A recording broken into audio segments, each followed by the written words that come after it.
Welcome to Season 2 of Ventures Visionaries, Episode 4. Your next boss might be AI. How's that going to work for you? This podcast is about vision and entrepreneurship, or in other words, business and innovation. I'm your host, Mordy Hackel. Welcome to the show. Our guest today is John Furth, an executive coach, speaker, and former executive himself. He runs mentorship groups and is an all-around deep thinker. I'm super excited to have John here. Welcome, John. How are you? Thank you, Mordy. I'm thrilled to be here. Thank you for having me. Any conversation we have has a lot of depth, but also breadth. So I'm looking very much forward to this conversation. That's great. Thank you, John. And maybe we could start a little bit with some of your background. Obviously, I gave, a little bit, but I'm not going to give your whole CV. So maybe it's more appropriate that you give the audience a little bit of an introduction of, how you got to where you got. And then we'll start to move a little bit into the AI and where we're going from there. Okay, I'm not going to give you my whole CV. Thank you. Either. I did have that happen to me once about 14 years ago. My first career, if you could call it that, was in music. I was a music composition major at Harvard, and then I went to Germany, studied with a fairly famous composer, and then made my living sort of doing music, composing, playing the piano and stuff, until I realized I needed to make a real living. Then I did my MBA, NYU. In finance, went to Deutsche Bank during the big recession of 1990, and they were integrating East and West Germany. And because I lived in Germany, I spoke the language, and that was a great opportunity. That's when I first started getting in touch with the less financial side of the world, i.e. the more human side, the change management side. And so I then ended up at a consulting firm that Deutsche Bank had bought, and that was the end of that exploration. I became a consultant for a good 15 years. I went internally as well at Sony and Discovery as internal heads of strategy, and then ended up running the trade association for the consulting industry, American Association of Management Consulting, Association of Management Consulting Firms. When I left there, I then had a real strong think at the age of 53, 54, which is when most men tend to have it, what I want to do next. And I came up after 2 years of soul searching with coaching. Specifically CEO coaching, or C-suite coaching, because that's where I had been active as a strategy consultant, and run groups, do private clients as well. And it always comes down to the same thing: is people want to feel good about what they're doing, want to feel satisfied and happiness, but sometimes the path there is not exactly easy or clear. And I provide the objectivity and the craft that I've built over years to help people, senior executives, CEOs, and business owners through whatever they're going through. And most recently, I started the group Executives Over 50, which is, as the name implies, people who have been successful in their careers who suddenly find themselves, as I did, trying to understand what the next 10, 20 years are going to look like. Interesting. And I'd say it's fair to say that based on your, wide area and angle of experience, it's going to be a lot of fun to be talking today a little bit about the transformation that is happening with artificial intelligence in the workplace. It's fair to say that ship sailed at this point, and it's in the workplace.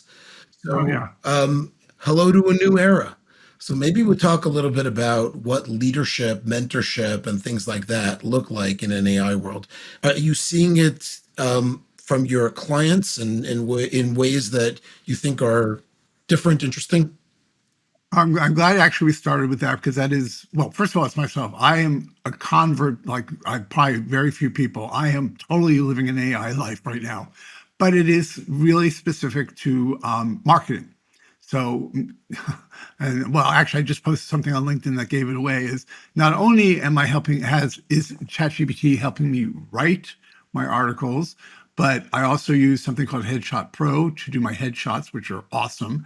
And now I use something called Hagen, and I do AI videos. So I'm not even sure I'm going to be doing podcasts much more for myself. These AI videos, they're a lot of work because I'm training the avatar, but it actually sounds and looks like me.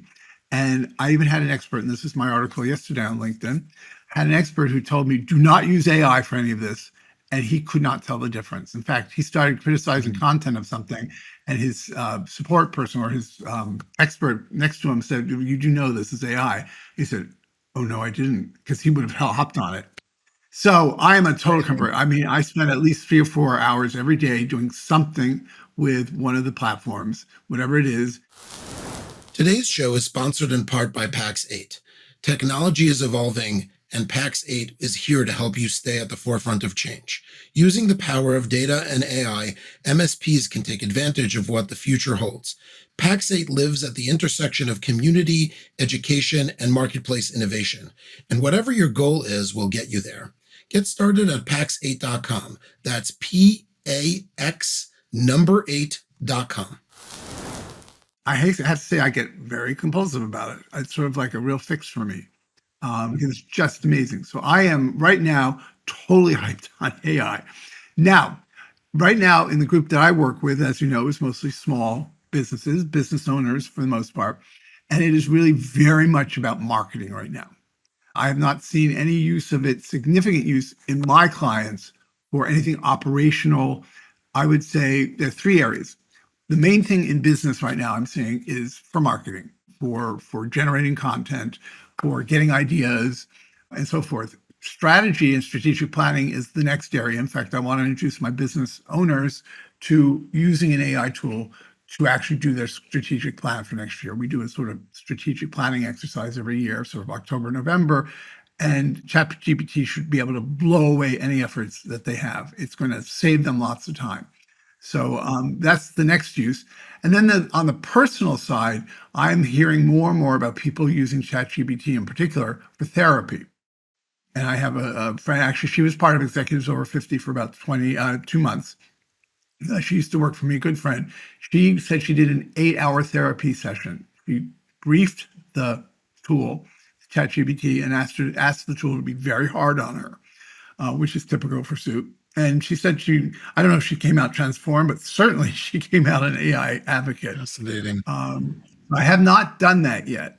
And of course, in workplace situations, I don't know if you can call on ChatGPT yet to play that role, but I don't see any reason why people couldn't have training sessions that are done through ChatGPT, where ChatGPT is like a coach or a teacher. Well, actually, at this point, I can assume ChatGPT and any other or the right platforms will at some point be able to do as good a job, if not better, than me. And that brings us to the next question. So, if we're talking about the ability of a machine to act as good or better than a human, how do we as human beings focus a little bit in terms of the strengths that make us better leveraging said technologies, whether it's qualities like empathy or vision or being able to have insight, and what does distinguishing the human factor today look like from your perspective? That's a really good question. I was going to be a little provocative, so I'll say it anyhow, which is one of the things I'm an inveterate writer. And I, at one point, even thought I was going to go out to Hollywood and write scripts. And of course, when you're in Hollywood, the emotional connection, albeit sometimes very superficially, is obviously what often makes or breaks a film. Hence the script, the writers need to get it. So I've always been wrestling with how do you draw a reader in to have them go on an emotional ride. Now, I did music, and that's much easier in many ways, and there's lots of reasons for that. ChatGPT, I have, well, not just ChatGPT, some of the platforms, I have figured out how you actually ape empathy and emotion. And you saw one of my videos and you were quite taken by it emotionally. I've been getting a lot of emotional response to that, more so than probably anything I've done yet. And it was hoped for. It wasn't planned necessarily. So I think what I've learned is you can fake it until you make it. And AI, I think, has helped me get closer to an emotional core in my writing than I think I would have done without it, frankly. It's not that the AI itself has the emotion, but it can help you hone your issue. Right. And exactly. That's a great way of putting it, in ways that are very technical. Now, I'm a great believer in technology, in enabling the human factor in all sorts of ways. And we won't go into that in specifics right now. But um, no, I think it's, look, you and I are, I don't know how many miles apart, 70, 60 or 70 maybe. And we've had very emotional conversations on a screen. We have learned, I think, in the last 5 years, I have at least, how to replicate an emotional discussion, which I thought could only be face to face over Zoom. And it's different. And I hate to get too technical, but the tools I use to do that are both harder and easier.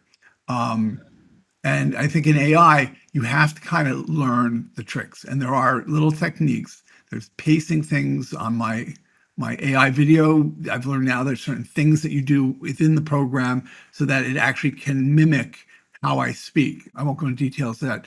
So you can actually manufacture something that has emotional resonance without the machine having any sense that it's doing that outside of following your prompts. Right. So the machine Which leads me essentially, back to, the machine excuse me? essentially is creating the emotion, but it's really your guidance that's doing that. It's not that the machine itself is able to intuit what it is that you're trying to create here. Exactly. And I do not believe that these machines are going to take over the world.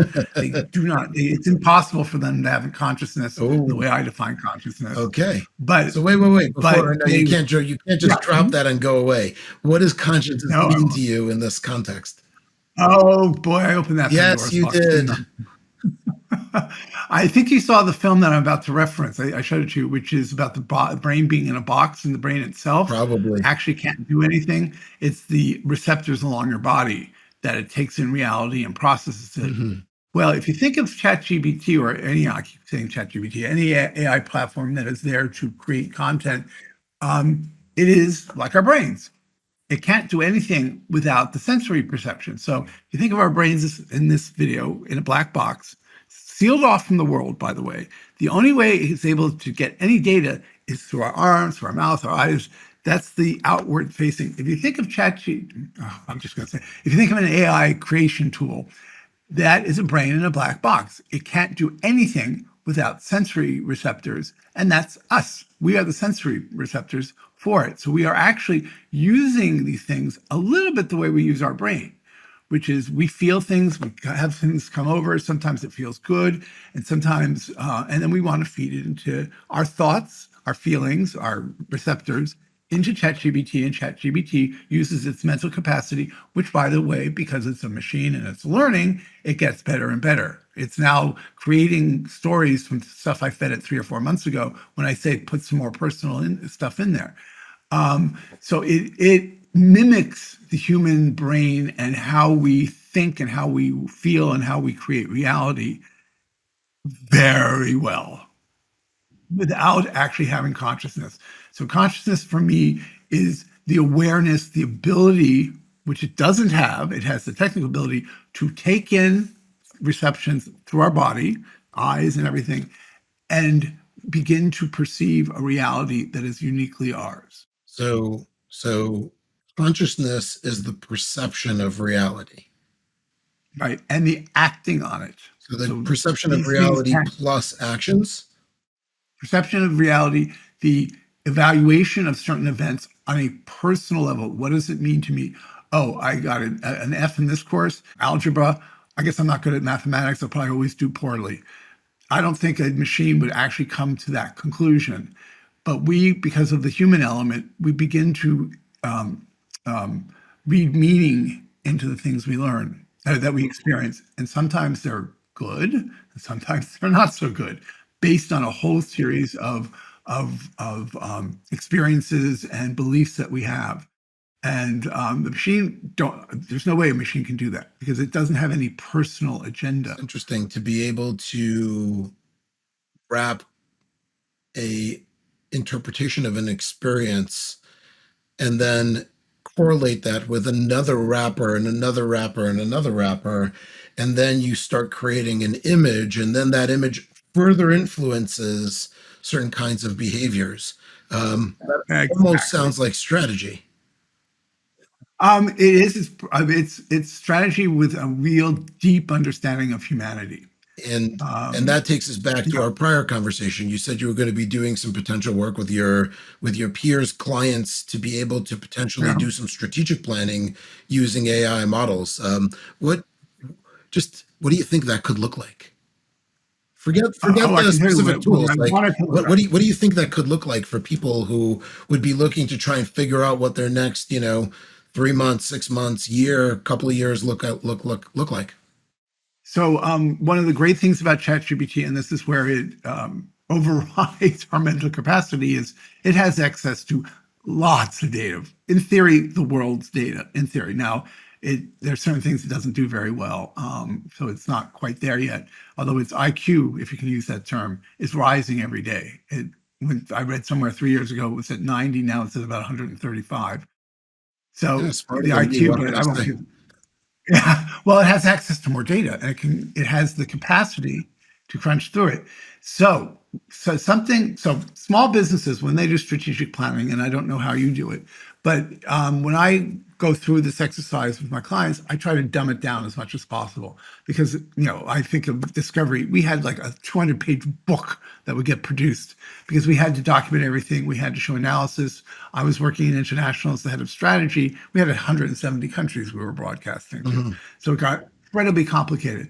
Most of the businesses I work for are, first of all, service, but if they're not, they 50, 60, $70 million tops Yeah, you mean max. It's not simplify. that You mean complex. simplify the business You model. simplify it. Yeah, okay. Simplify it. That's a nice. Thank you. I'm a nice And guy. so How there's certain appreciate analyses, yeah, certain analyses you can't do, and there are a lot of numeric exercises like figuring out how you place on a number of KPIs, enumerative factors in the industry you're in.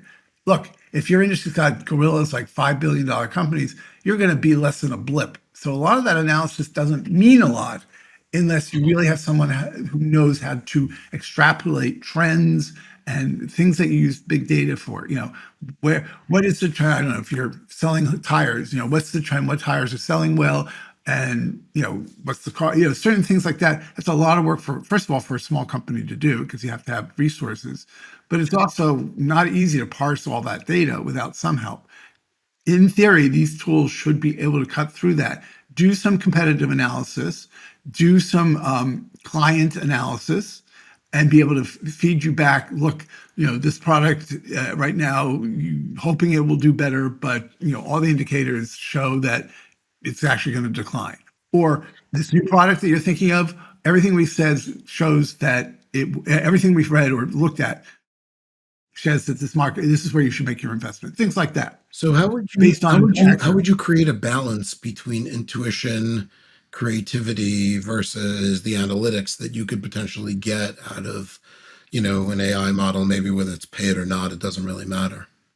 Interesting. I think that's a great question because I think now what I realize is we keep thinking ChatGPT is going to rob the or I keep saying that, but the AI world is going to rob us of our creativity and our humanity and so forth. Actually, just the opposite. It is an analytical tool. It is a big data mining tool. It is a learning tool, but it's not a creative tool. Now, you should define Yeah, creativity, there we go. but creativity, yeah. Creativity is that special thing. It's a little bit like consciousness that you can't quite define, but it is a prefrontal cortex place where logic comes in, where language comes in, and where, again, that certain something, our personality, which I haven't defined yet, is present. Those special DNA that makes us who we are, that they don't have, and there is no DNA in AI. There are Yeah, circuits I'm and not, I'm not bytes and all looking. that. I'm not looking to stomp on AI. I'm just looking to here. Let's think about this bigger. Bigger means let's assume the title of the podcast is "You may wind up working for an AI at some point," which means that an AI can make, let's say for argument's sake, better decisions than me today and can become my boss and give me directives on what to do in order to further the ultimate value of creation that's happening in the enterprise, whether it's a big company, small company, it doesn't matter. Let's assume for argument's sake I am in fact working for said AI. How is it that I would add potentially enough value to remain relevant in a world where the machines themselves have more information than I do, potentially can synthesize it better than I can, and have the ability to start thinking in ways that, you know, in ways that I cannot, with either higher IQ or the ability to start manipulating me as an Mhm. agent to start doing their bidding, Okay. not because of any other reason other than the fact that they can. And That they now cannot now be explained. now they have an agent outside the black box who can do their bidding, you know? Yeah. Okay, so this is interesting. I'm gonna stop where we This is were not my and question, by the reshift way. how we're This doing is it. Nick. God, I forget his last name in the book Super Intelligence, which, if you've not read, Uh-huh. is just an enormously powerful book. But go ahead, please. Yeah. So I'm going to reshift now, or I'm going to shift, and let's talk about what does it mean to lead? What does it mean to have AI as a boss? Now, well, I'm not going to completely forget what I said. Take the fact that, first of all, it can mimic emotion very well. Now, why do we keep emotion out of the, and this is a little more random of a walk than, because I'm thinking out loud more or less. But why do we in the workplace, and you and I have talked about this, do we get nervous about bringing emotions into the workplace? It's a great question. Let's see. Why would I be nervous about bringing emotions into the workplace? The first thing is I feel like I may be attacked, questioned, invalidated. Another one would be I don't know how to connect with said emotions. I feel them, but I cannot verbalize them, or I intuit them, but I have no vocabulary with which to express them, which then probably goes back to the other idea, which is if I express them foolishly, I express them in a way where people perceive me to be inarticulate, overly Or having an sensitive, or agenda, having an whatever. agenda Yeah, that you don't have an yes, agenda. exactly. Yeah. So I think what we're talking about, this is fascinating. I knew we were going to get here, Morty. It's I got you, man. I got you. I got you back. Yeah, no, this is great. So we're talking about triggers. Emotions represent triggers that can trigger people ways you don't want them to be triggered unknowingly. This is why empathy is so important. Likewise, so you can be triggered or you can trigger someone, and we see it happening all the time. Turn into lawsuits, turn into disempowered, disgruntled employees, but it can also turn a situation around immediately. We take them out of the equation because we don't need that inefficiency, if you will, that unknown, that chaos suddenly breaking out right in the minute when you have a major deadline or something. So if you have a machine that can, and by the way, this whole thing about authentic leadership, I applaud it, but nobody's truly authentic because you can't be truly honest all the time. You can be authentic in terms of certain thing. I don't know. I don't even know how to say it right now. But if you think that leaders will never be truly authentic because they're not paid to be honest and say what they think, they're paid to lead, which is not always, in my mind, synonymous. I think good CEOs have to be good communicators and actors. They have to learn how to be a way and to act a way and talk a way that they don't trigger people. They trigger them in the right place. You and I started that process. That is a fascinating topic. We are about to take a left turn, so warning the audience right now because we're going to do that and then we'll come back to this. But if we're going to talk a little bit about the play acting that leaders and organizations need to have in order to inspire their teammates, and we also know that human beings have a BS detection ability above and beyond that anything that anybody gives credit to. Um, to what degree does let's use the same word inauthenticity of the leader ultimately backfire? I would think now remember what we said about 20 minutes ago, that perception becomes reality. Everybody's perceptions are different because of the experiences they have. So often, if somebody feels that they're being BS to, or somebody's being inauthentic with them, it's simply their perception of it. Unless they know the individual really well, that, or just an incredible empath, I would say there are a lot of times that people are wrong.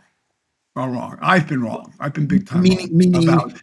meaning that I'm hearing what, let's use me and you and me, I'm hearing what you're saying, and I hear your words, I synthesize them in whatever way and completely misinterpret your intention or whatever it is that you're trying. Possibly, Well, okay, possibly, possibly, sure.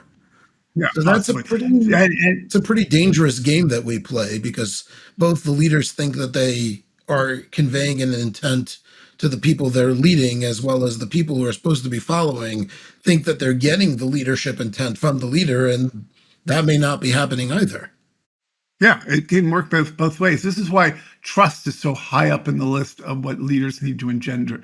They need to have their team needs to trust them because that's where it starts. If you don't trust them for whatever reason, and that's where not excuse me, not necessarily emotion, but empathy with them. What's in it for me? Understanding your team and knowing what motivates them and excites them, you pull those assets, that those things you understand out when you're communicating to them. You're not being inauthentic. You're just saying, I have a choice. Either I'm going to say something and trigger them in the wrong way, or I'm going to be very cognizant of what they want to hear. So I couch it in ways that they will be motivated and inspired. It's, I don't know if a calculated move is the way to put it, but any good leader has learned the rules about motivating and inspiring teams. And it's not necessarily beating them up. It's not necessarily saying snide comments. It's being empathic and being, upbeat and all that sort of stuff.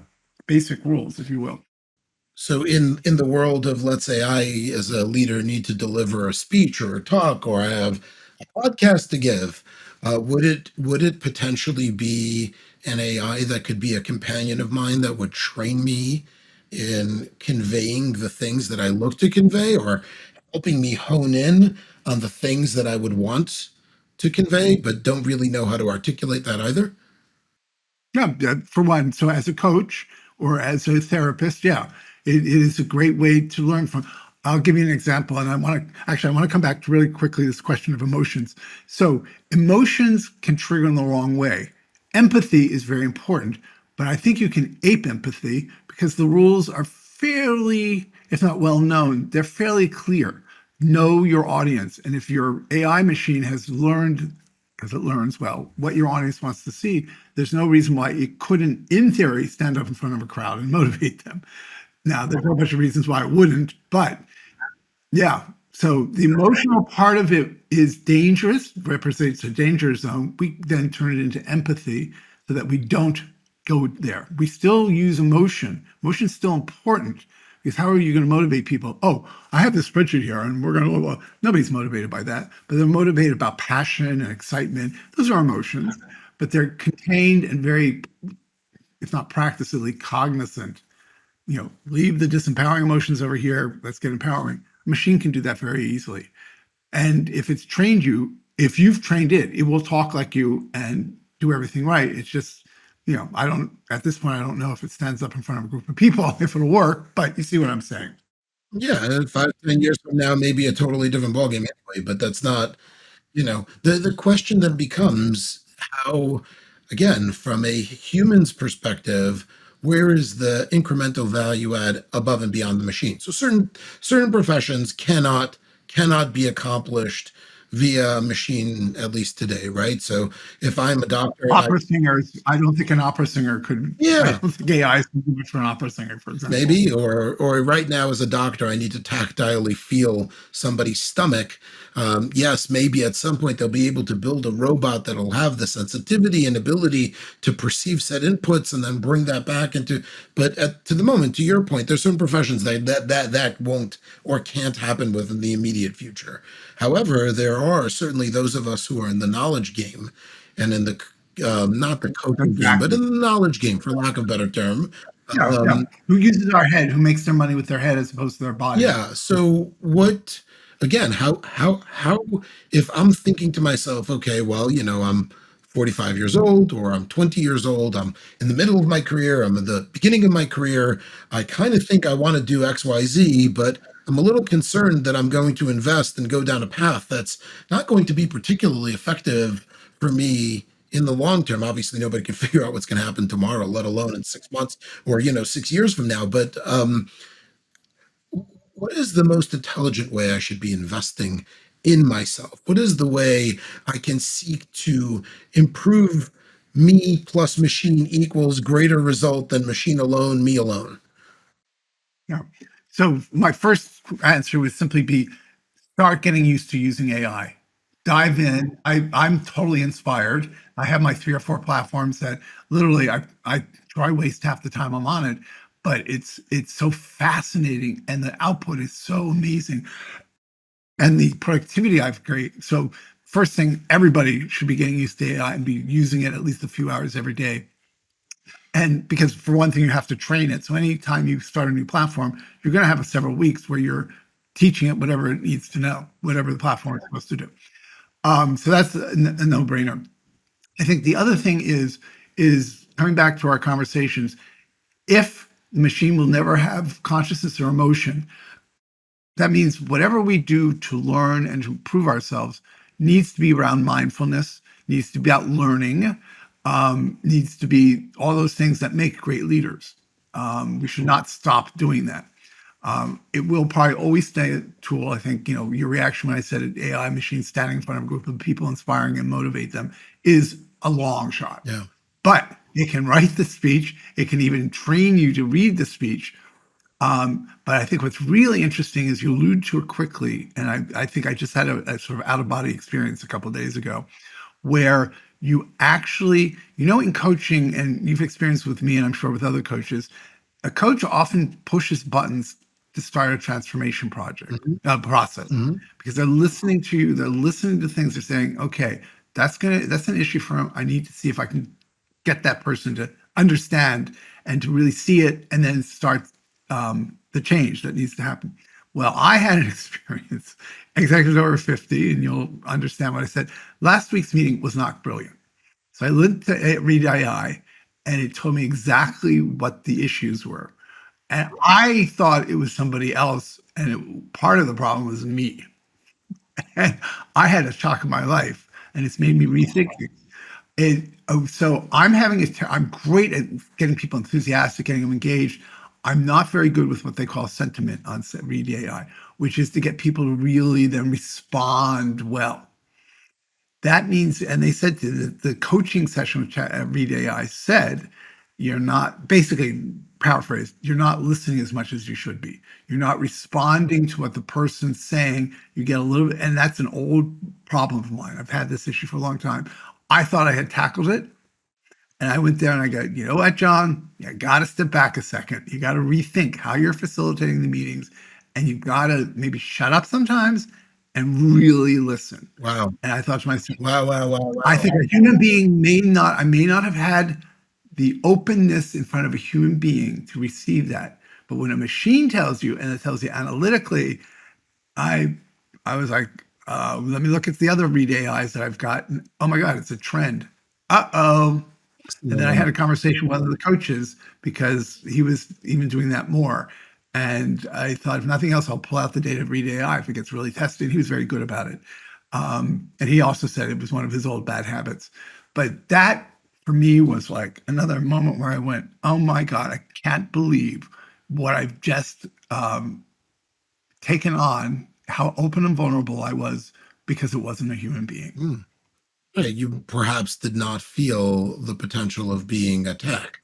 You did not Or feel or embarrassed. embarrassed, right? Or called out or called up or called sideways or whatever it is that people call it these days. Interesting. And it doesn't have an agenda. The machine does not have an Right. agenda. Right. It's not trying to make me Right. do anything. It's simply responding to my query. Yeah, on some very well researched facts of how human beings interact with one another, what makes a good Yeah. interaction, which doesn't, which still sort of blew me away that it actually had that depth of understanding. As a complete aside and just parenthetical for our listeners, I'll call out episode 4 of Ventures and Visionaries with Dr. Maria Blecher, who speaks about AI technologies in the mental health space. And I encourage anybody who's interested in this to listen to that podcast. It is fascinating, and just let me know if you want to connect with Dr. Blecher. I'd be happy to do that. On that, but let's continue down this path for just another moment. The next horizon over here becomes almost immediately, what do responsible leaders need to do? Because, Uncle Ben from Spider-Man said that with great power comes great responsibility. So, Uncle Ben being one of my heroes, at least from that perspective, what does responsibility look like when we're building, training, using, not to mention the data? Where does the data live, and how do we engage with it? For example, this podcast is being recorded through Riverside. That information now lives somewhere on the internet. Does that mean that this content is owned by Ventures and Visionaries? Is it ours? Is it Riverside's? What happens now? What happens if in this conversation somebody hears that information and uses it for something? Where does that all go? And how do people interact with that? Not to mention the fact that we taught people to now use AI in a way that could potentially help themselves. Presumably, could then also use it in a negative way as well. And don't like thinking about those consequences. But what happens? Where does the governance start and begin? How do we think about that? Forget society, that's a bigger question, but like in the business workplace. So it's interesting. I actually was sitting going, I don't know how I'm going to answer this question, but your last statement or question is exact. I have a great answer for it. So there's a former member of my business owner group, the North Star Group, who sold his IT company about 4 or 5 years ago, left the group because usually if you sell your business, you don't really stay in a group of people running businesses. He went to work for some big IT company, ran their New York office, and then has his newest job is a quasi startup, very well funded, as their head of sales. So his question to me is, I've never actually been the head of sales in this way, and can you help me out with some contacts and blah, blah. But what his company does is they essentially help companies that are deploying AI in significant ways, and there's lots of things they do. It's kind of software. Basically, helps them through the whole question of policy and where do you put the back, where are the guardrails when you implement AI. And that was the first conversation I had with someone who, and he's new to the company, so it wasn't like we had this deep conversation, but made me aware of the fact that people are putting up guardrails. They are policies. If you think about it, yeah, this thing could run amok just like an employee can run amok who hasn't been properly trained in what's considered right. And it could, if you don't set the policies, because humans, I don't know if AI can enforce policies. I don't know it, but humans can. And when you have a policy of like anybody under the manager level will not have access to AI, as an example, you've already put something in place to say younger employees may just not understand what can happen if they don't handle this responsibility. You could also say AI, if we see anybody using AI other than for marketing purposes, there's going to be a conversation we have to have for you. So the policies, the guidelines are human and can only, I believe, at this point be enforced by humans. I could be wrong. I've always been thinking about this for a long, long time. I mean, you think about it in terms of a game of chess, and certainly the people who are chess masters intuit a ridiculous amount of moves and have the ability to perhaps not even see or understand logically, but intuit what those next moves are. And obviously, with a computer, you can program every single possible permutation, and they go about this in a very different algorithmic way than a human does. So we, at least from my understanding, fold in our experiences into some sort of an emotion, which then has the ability to compress multiple logical patterns into an emotion. And then I feel this is right or this is totally wrong. Um, so That's a fascinating comment. I never thought of it in terms of intuition, because what is intuition? It's another way to say using your perceptions, your beliefs to come to a decision. Most decisions come from your intuition, by the way. You do all the analysis to educate it. But what is your gut, your intuition is a series of experiences and your interpretation of them. And there again, AI will never have intuition the way we understand it because it doesn't have experience. nor does it need it though. Yeah, We- yeah, we- and it doesn't have the power to process the experience the way we process it. Correct. The AI processes experiences perhaps in serial, whereas maybe we process it in parallel. I don't know. This is an interesting question. The question now in my mind is if I'm a leader and I want my young team to be able to grow and evolve and gain experiences and make mistakes and learn. Are there ways that I can do that responsibly with AI tools that can allow me to help nurture, grow, evolve my business so that again, like, yeah, if I'm talking about, 1970s companies, people thought you build a business that'll last forever. Now forever is 1836 months tops before the entire business is flipped on its head. Yeah, no, I mean, yeah, it's that's exactly it. It's the flipping. So something that's interesting occurred to me because I'm building a course based on my performance model, and I'm now at the point where I have to start thinking What are the exercises going to look like? What is the coaching going to look like? And I think AI will prove an answer. And I'm going to backtrack 1 second. I listened to a podcast a couple nights ago, a legal podcast, and I have a neighbor who's got some legal issues, and he's got another neighbor helping them. It sounded like a live event. They would hit, and I don't know what the platform is, but you could join the conversation as if it were real time. So Mark, the neighbor, joined in and said something about, my neighbor is a perfectly decent human being, blah, blah, blah.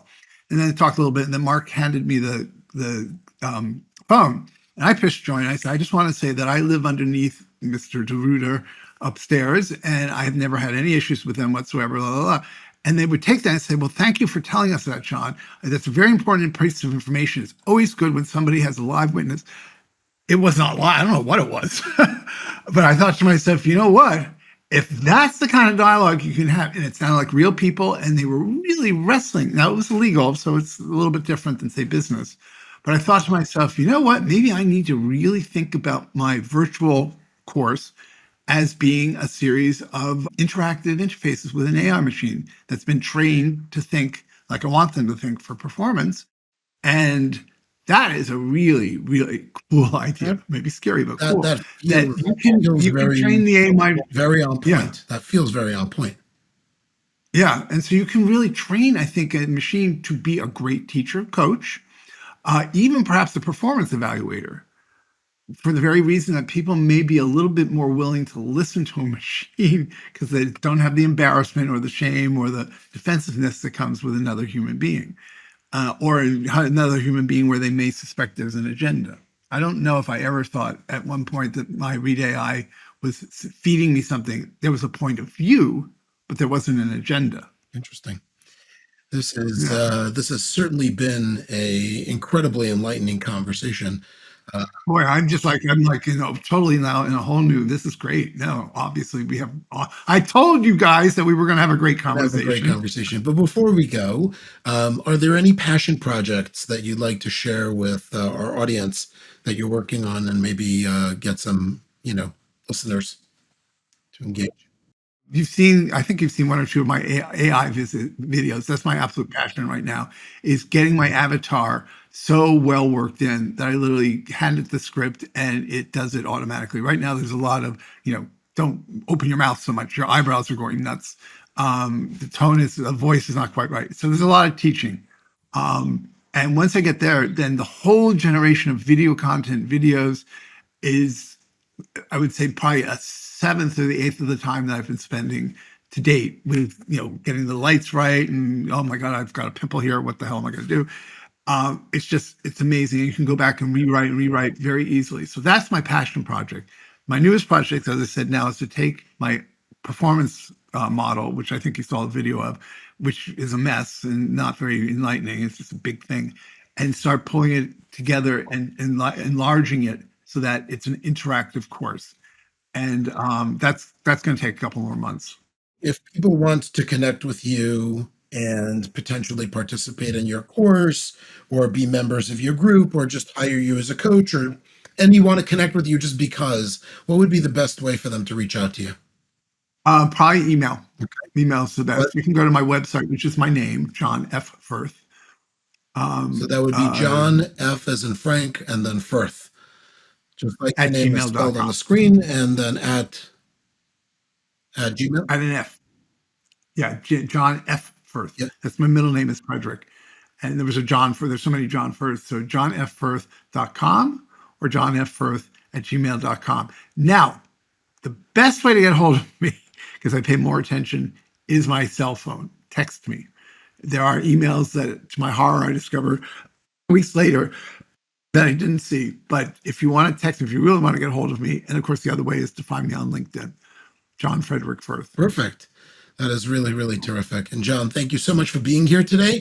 Really, really appreciate that. This was, firstly, an enlightening, lively, interesting conversation. This is going to be, I think, one of our best episodes. I appreciate that. Ventures and Visionaries is grateful to be sponsored by KJ Technology. KJ Technology sits at the intersection of business and technology. By providing technology advisory services, such as aligning business goals to technology initiatives, their plans create coherence between business people and the tech team that supports them. They provide cybersecurity oversight and proactive solution design to solve your real-world challenges. For a complimentary consultation, please email info@kj, that's Kilo Juliet Technology.com, info@kjtechnology.com, or call 646-556-6500. Thank you, everybody, and have a wonderful day.